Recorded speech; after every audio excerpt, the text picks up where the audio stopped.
why does Buckeye need another church? I feel like we get a lot of comments on Facebook and stuff saying like, oh, another church. Yeah, that's true.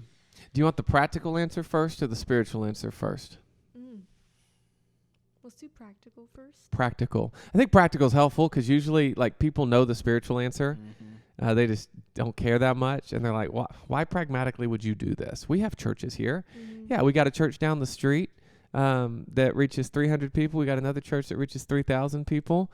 And we got another church that reaches 500. And then we've got like 50 churches that reach 50 people or 50 people each. Right? If you add that up, like that made sense back when there were 20,000 people in Buckeye. But right now, there are 120,000 people just in Buckeye. Not including Goodyear, Litchfield Park, or all the surrounding areas that aren't Buckeye. Now, Buckeye's a pretty big landmass, but like we need more churches. And it's not even just a spiritual thing that we believe everyone needs Jesus. It's very pragmatic. Everybody was real excited when Costco came in a couple months ago. They're like, oh my gosh, we so needed this. Well, you had a Bashas' and a Fry's down the street. And then if you went a little farther, there was a Walmart. And then if you went to Goodyear, there was another Walmart. Like, there was infrastructure that existed to accommodate your physical need for food. But there are so many people, and the distance was so far that it was at least inconvenient and in some ways detrimental to our community to not have more infrastructure for grocery stores. Everybody's all sad that there's not enough restaurants. You need another pizza place, right? It makes sense for infrastructure to keep up with the population.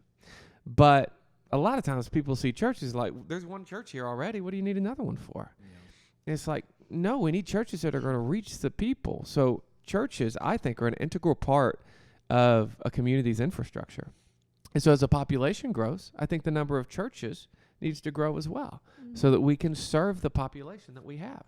Some people like small churches. Some people like big churches. So it's really practical. We're keeping up with the infrastructure. And this is one of the fastest growing cities in the country. So now to the spiritual one. God has ordained his church. Like the Bible says it's his bride, right? The church is his bride, and he has left his bride here so that we can, the Bible tells us in 2 Corinthians chapter 5, so that we can exist as, that's my translation, the righteousness of God in him. He calls us to be ambassadors, going into the world, making reconciliation happen between man and God. And so our job as a church is to go to the entire world and preach the gospel, become a part of the community's infrastructure so that 5 years from now, the people in the community know Jesus better than they do presently. And then another thing, for all the people who have lived here for 20 years or the people who are just moving here, for people who don't know Jesus, I don't know the exact percentage. Again, this is an unscripted podcast, but there are percentages out there. I could find them in 2 seconds. Actually, Chris, you want to look them up, see if you can find what's the percentage of people more willing to attend a church plant.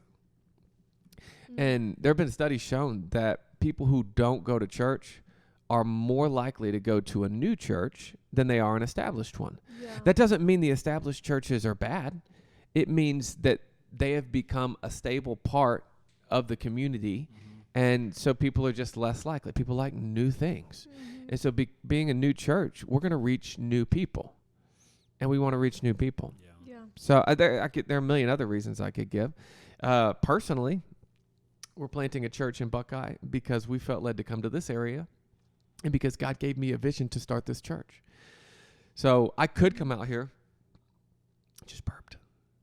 I could come out here and use all the reasons I just used, plant a church, be fairly successful, but there would be a limitation at that church because if God didn't give me a very clear vision for how this church should be in maybe contrast to some of the other expressions of worship in the area, we would be limited. But God gave me a vision to see people revolving every aspect of their life around Jesus.